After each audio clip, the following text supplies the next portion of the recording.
Magtanim tayo ng baby potato. Paano nga ba itanim ang baby potato? Madali lang ba o mahirap? Ano ang dapat pagtamnan? At paano diligin? Ito ang mga tanong na ating sasagutin sa video na ito.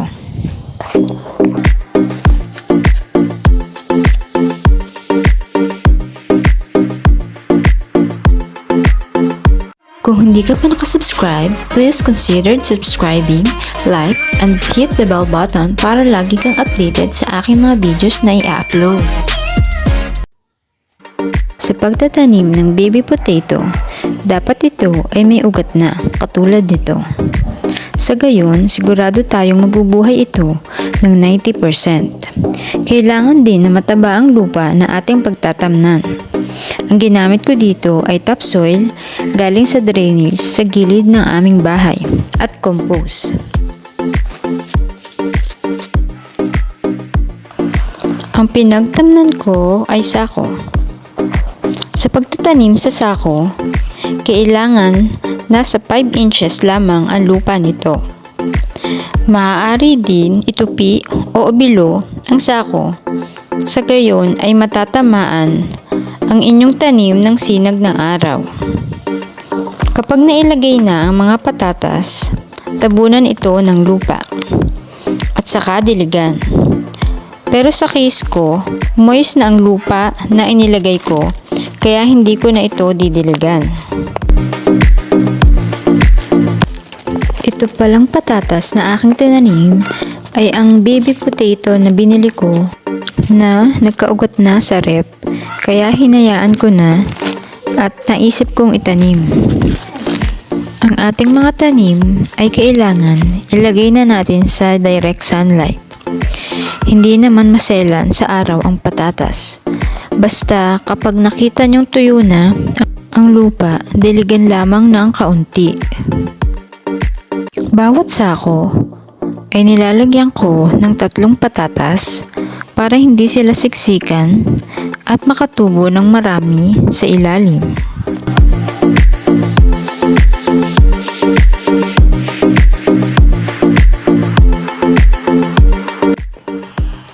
Ito ay patatlong sako na aking pagtatamnan. Nilagyan ko din ito ng 3 patatas para malawak ang space ng bawat isa.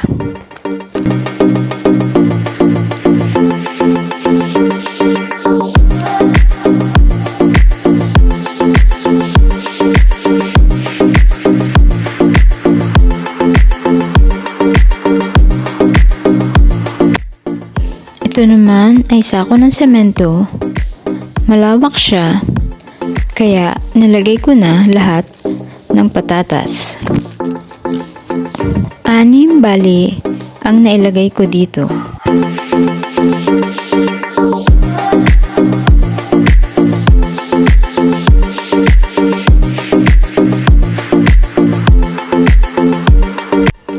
Apat na sako lahat ang natamnan ko ng patatas.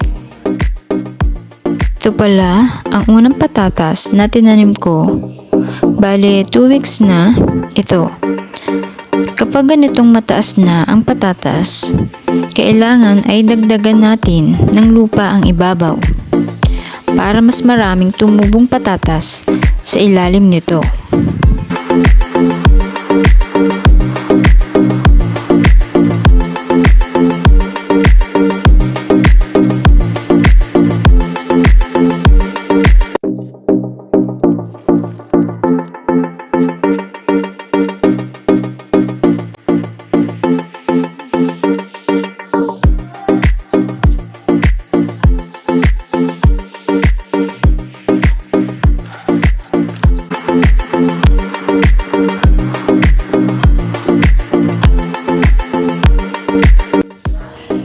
After 5 days, ito na ang tubo ng tinanim kong patatas. Madali lang magpatubo ng patatas, lalo na kung may ugat na ang inyong itatanim. Pagkaraan ng 3 buwan, pwede na tayong mag-ani ng ating tanim. Sana may natutunan kayo sa aking video. Paki-subscribe po at like ng aking channel at hit nyo na din ang bell button para ma-notify kayo sa susunod ko pang mga videos. Thank you!